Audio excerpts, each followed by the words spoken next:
আসসালামু আলাইকুম। আফরোজা রান্নাঘরে স্বাগতম। আমি আজকে রান্না করব বাঁধাকপি সবজি। দিয়ে দিব তেল। এই বাঁধাকপির সবজিটা খেতে খুব ভালো লাগে। দিয়ে দিচ্ছি পেঁয়াজ,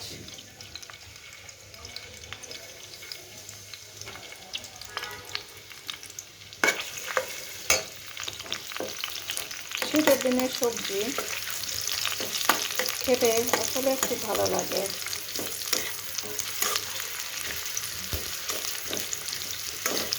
শীতের দিনে অনেক ধরনের সবজি পাওয়া যায়।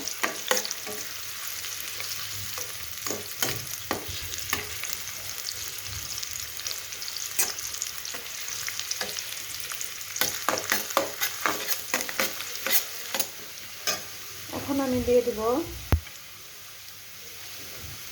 4 চামচের 1.5 চামচ রসুন বাটা, 1 চামচ আদা বাটা,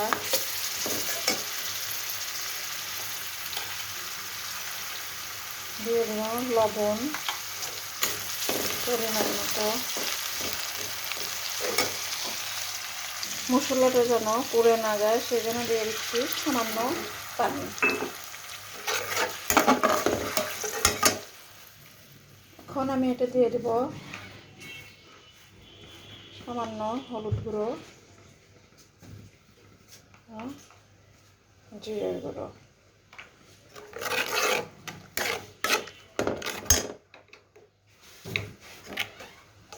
এই সবজিটা আমি কাঁচামরিচ দিয়ে রান্না করবো, তরকারিটা বেশি লাল হবে না। এই মশলাটাকে কষিয়ে নিচ্ছি।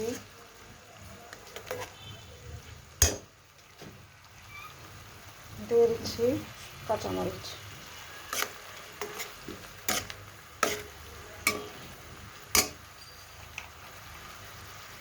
দারচিনি, 3 দানা এলাচ। আমরা সবগুলো উপকরণকে সুন্দর করে কষিয়ে নেব।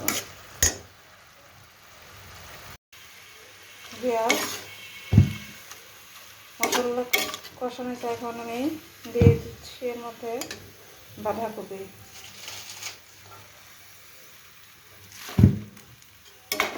বাঁধাকপিটা আমি সুন্দরভাবে দিয়ে নিচ্ছি। দেখতে পাচ্ছেন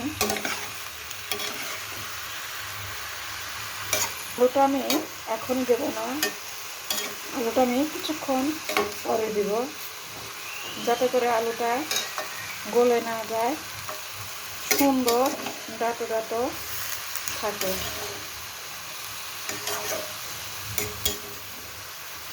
অপেক্ষা করছি কিছুক্ষণ। ফিরে এলাম কিছুক্ষণ পর। দেখতে পাচ্ছেন বাঁধাকপিটা নরম হয়ে এসছে। এখন আমি তো দিয়ে দিব কেটে রাখা আলুগুলো।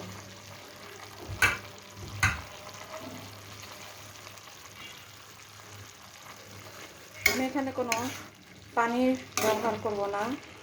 বাঁধাকপির থেকে যে পানিটা ছেড়েছে ওটা দিয়েই আমার রান্নাটা কমপ্লিট হবে। আপনাদের একটা লাইক, একটা সাবস্ক্রাইব আমাদের কাজের উৎসাহকে আরও বাড়িয়ে দেয়। এখন আমি সবজিটাকে বাগার দিব। বাগারে 1/2 চামচ আমি বাগারে দিচ্ছি 1/2 চামচ সয়াবিন তেল এবং 1/2 চামচ ঘি। দিয়ে দিলাম শুকনো মরিচ,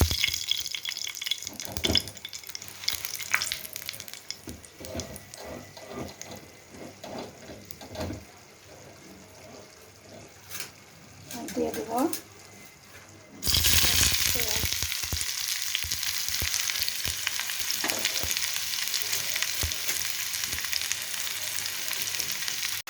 পেঁয়াজ। আমি এখন এই ভেজে রাখা পেঁয়াজ পেঁয়াজটাকে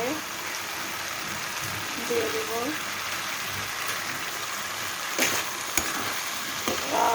কি সুন্দর স্মেল বের হচ্ছে।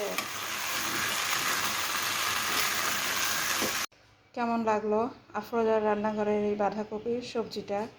আপনারা বাসায় অবশ্যই ট্রাই করে দেখবেন। এই সবজিটা ভাত, রুটি, পরোটার সঙ্গে খেতে ভীষণ ভালো লাগে। আপনারা অবশ্যই ট্রাই করবেন আর আমার পাশে থাকবেন। আল্লাহ হাফেজ।